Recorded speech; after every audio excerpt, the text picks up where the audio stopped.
नाही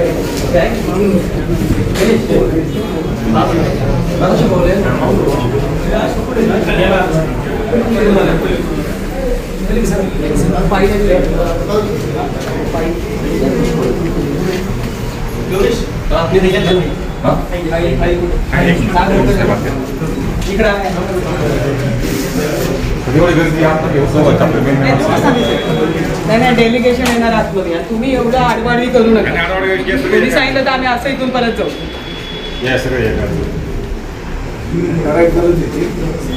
त्यांना डेलिगेशन म्हणजे कळतं ना किती लोक आतमध्ये गेले पाहिजे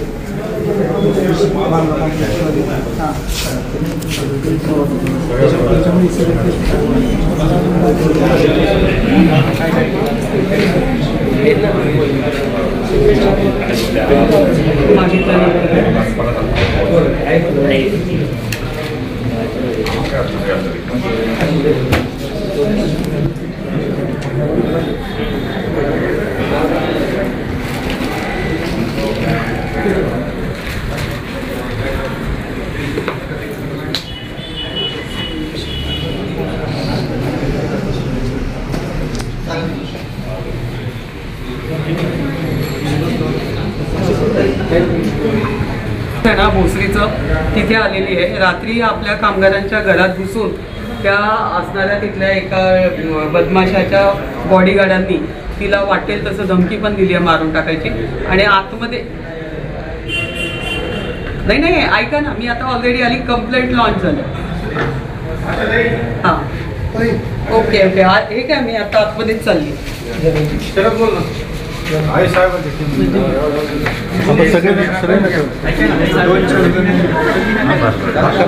चार पाच जण घेणं महत्वाचं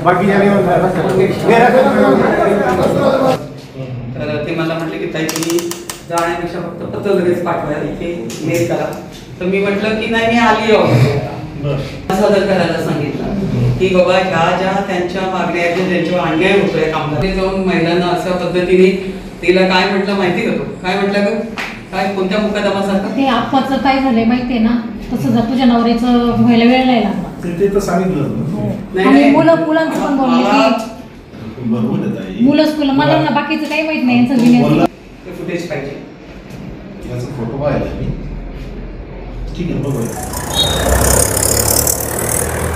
काय झालंय की या भोसरी परिसरामध्ये पिंपरी चिंचवड भोसरी हा परिसर पाहिला तर तसा खूप चांगल्या पद्धतीने एक मोठ्या मोठ्या इंडस्ट्रीज असणारा परिसर आहे आणि त्याच्यामध्ये टाटा मोटर्स ही अगदी मोठी कंपनी या ठिकाणी आहे आणि संपूर्ण 5 जिल्ह्यातली शेतकऱ्यांची मुलं या ठिकाणी काम करतायत पार्ट्स उचलणं लावणं करणं सगळ्या गोष्टी आणि ते करत असताना निश्चितपणाने त्यांचा असणारा मोबदला तर त्यांना दिला जात नाही जे माजोर युनियन लीडर आहेत ते त्यांच्या असणाऱ्या काय बगल बच्च्यांना इथे सोडतात वेळोवेळी यांना न्याय मिळू देत नाही पगार वेळेवर होत नाही यांच्यासाठी असणाऱ्या टोळ्यांच्यामध्ये विभाजन करून चुकीच्या पद्धतीने त्यांच्यामध्ये दुफळी निर्माण केली आहे या ठिकाणी यांचा असणारा अधिकार पगाराचा की जितकं काम तितका पगार असंही होत नाही खालच्या गेटला गेलं तर 40,000पर्यंत पगार जातो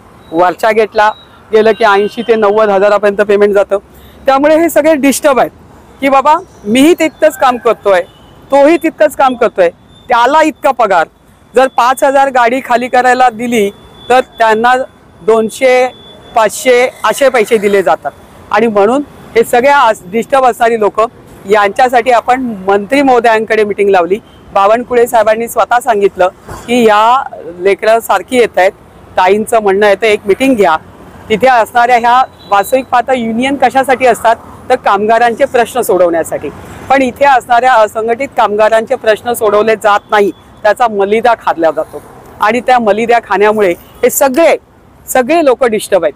आणि ही एवढ्या मोठ्या संख्येने एवढ्या लांबून आली बीड, उस्मानाबाद, अगदी सातारा, सांगलीपासून संगमनेर, नगर, आपल्या पुणे जिल्ह्यातले सगळे.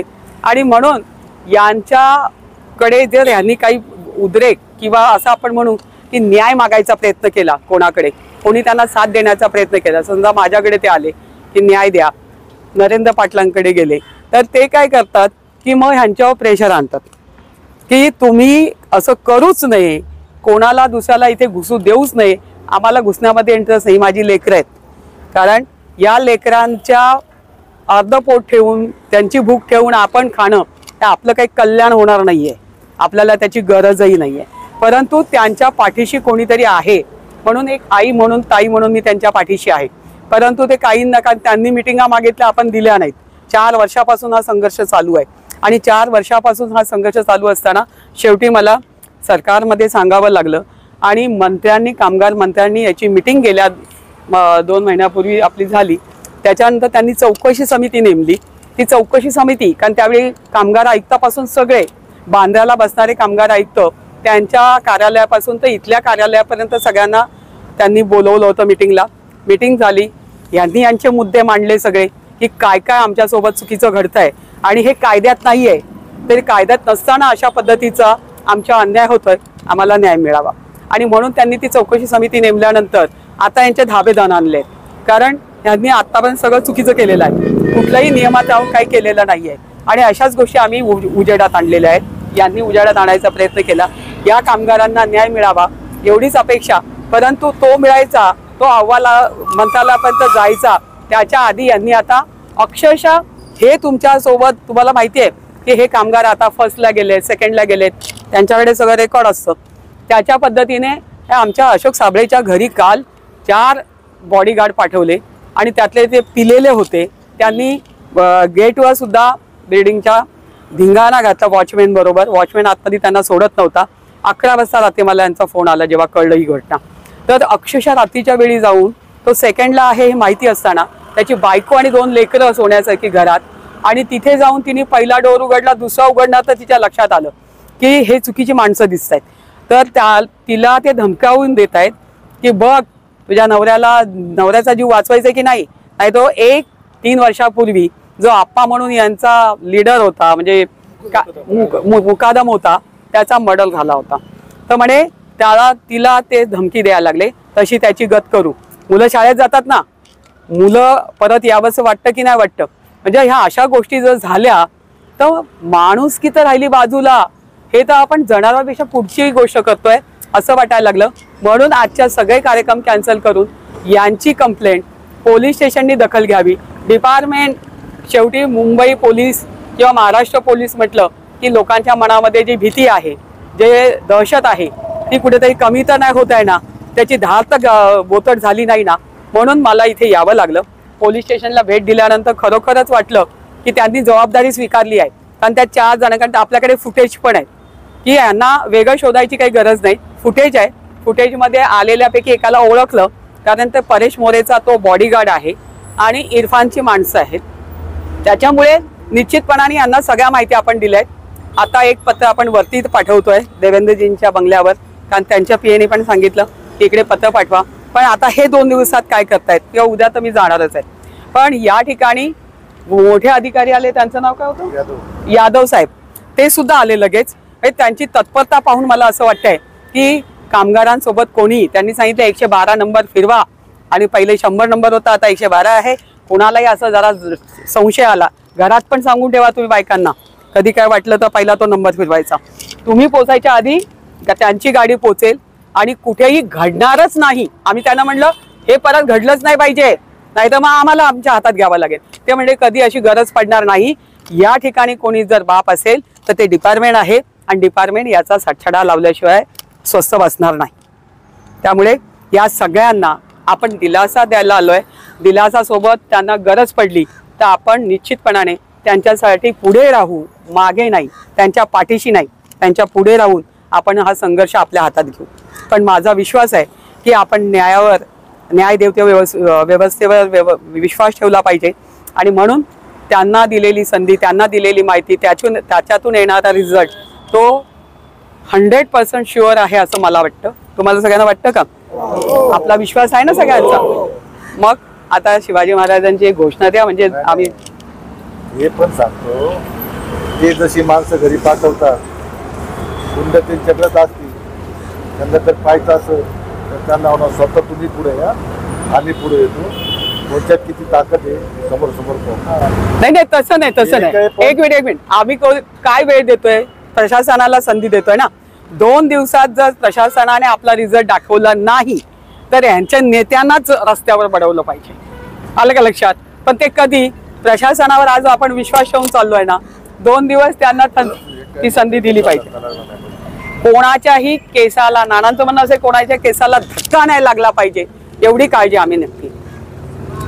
छत्रपती शिवाजी महाराज की जय, धर्मवीर छत्रपती संभाजी महाराज की जय.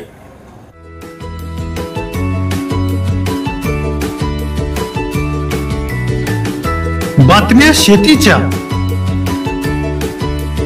बातम्या मातीच्या, बातम्या अन्यायाच्या, गुन्हेगारीच्या,